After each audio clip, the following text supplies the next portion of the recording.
Ти за тапанар ли ме мислиш? Имаш си приятелка? Да кажем да. Да кажем. Да. Защо? Развиват се нещата. Развиват се. Да. Давам ти напитка Тав, още една и за приятелката да я изненадаш. Обаче сега искам да извъднеш преди това и да почнеш да издигнеш бати скандала, защото си сънувал, че ти е изневерила. Добре.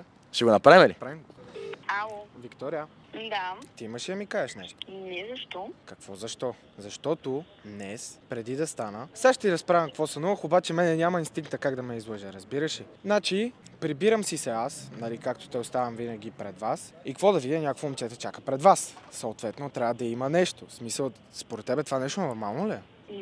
Ма какво ти нормално? Не, ма какво? В смисъл, ти нормална ли си? Ти... Ма това просто съм. Не се направи толкова. Ма това не е нормално да сънувам такива неща. Разбираш, че мене шестото чувство няма как да ме излъже. Смисъл, ти за тапанар ли ме мислиш? Не мога да занимавам с теб. Ще се чувам после. Като не подаряваш рози, брат, ти давам да подаряваш тези тафове, защото таф е много по-добре от розата. Защото таф означава любов.